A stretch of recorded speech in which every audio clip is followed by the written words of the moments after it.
Sailboat. Sundown. It had been, by all accounts, a good day. The wizard had awakened not to alarms and urgency, but to kindness. Friends had gathered. Breakfast had been prepared with laughter. Coffee steamed like a small blessing in the morning air. There were appointments kept, parts retrieved, machines awaiting repair. There were videos made, little chronicles of Atlanta traffic, the swirl of modern life rushing past like a river of steel. He and Anne had gone out to eat, and he had filmed the place, as if to say, this too is part of the story. Not only the big visions, but the simple bread and companionship. And later, when the day began to grow heavy with schedules and documents and obligations, he escaped. Not away from life, but into its quiet center. The sailboat. The old familiar vessel that had carried him through storms and sunsets alike. Out there, the world softened. The wizard sat back, listening to water against hull, the ancient language of tides. And as evening settled, he did what he often did. He wandered, not with his feet, but with his mind.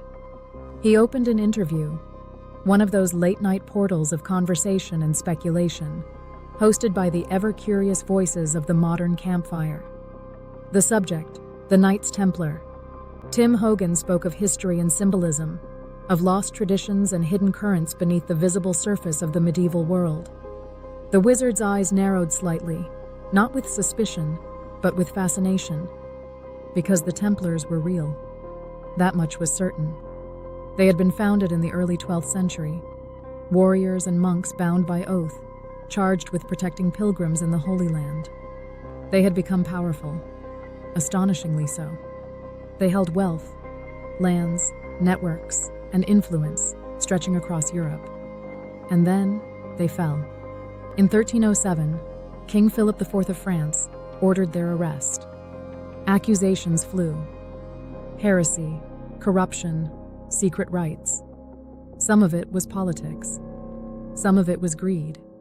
Some of it was fear. History recorded their suppression. But legend refused to let them die quietly. The wizard leaned back on the sailboat bench, the sea breeze stirring his beard. Because legends always begin where records end. And Hogan spoke of ships, of fleets disappearing, of whispers that some Templars fled, not merely into hiding, but outward, beyond the known maps. The wizard smiled faintly. Maps. That was always the temptation. To believe that someone, somewhere, had known more than they admitted. There are stories, unproven, debated, that suggest pre-Columbian contact with the Americas. Norse voyages are well established. Other claims remain in the realm of speculation. But the wizard understood something deeper. Whether or not Templar sails ever touched American shores, the human hunger for hidden chapters was real. The wizard's mind drifted further. Templars, Freemasons, Rosicrucians, orders within orders, symbols within symbols. He knew the truth of these things was layered. Some were fraternal societies. Some were philosophical movements. Some were myths inflated by time. And yet, the persistence of the symbols mattered.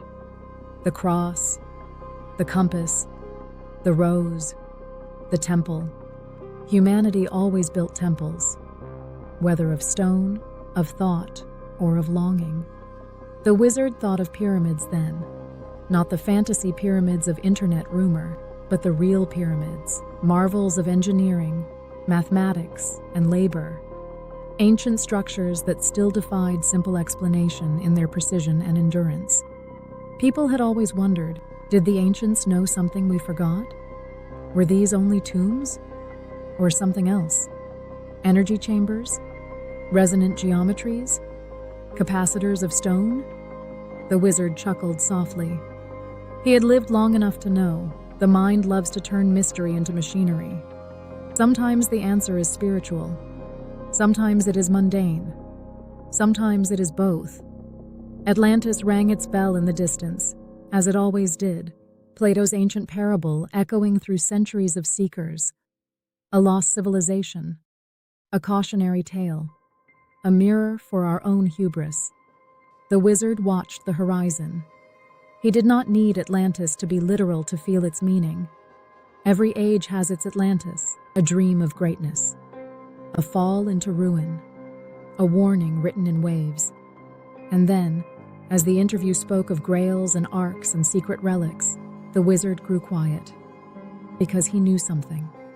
The real Ark of the Covenant, whether artifact or allegory, was always the same question: what happens when humanity believes power can be stored in a box? The wizard had built many boxes in his life. Machines, systems, robots, crypto wallets, contracts. Each one a vessel, each one capable of good or misuse. And suddenly, the wizard realized why these stories still mattered. Not because the Templars had flying ships, not because pyramids were batteries, not because Atlantis was hiding under the sea, but because humanity kept circling the same longing, that somewhere there was a lost wisdom, a technology, a key that could save us from ourselves. The wizard smiled gently. The key was never buried in relics alone. The key was always here, in discernment, in ethics, in community, in love. Anne's voice returned in his memory like an anchor. Pause. Yes. Pause before believing. Pause before declaring. Pause before turning wonder into certainty. The wizard closed the video. The sailboat rocked softly. Above him, the stars did not explain themselves.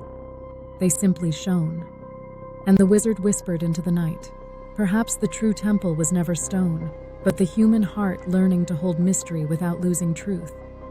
And with that, he rested. Not chasing conspiracies, not pushing buttons, but letting the sea keep its secrets for another day. God bless you, Robert.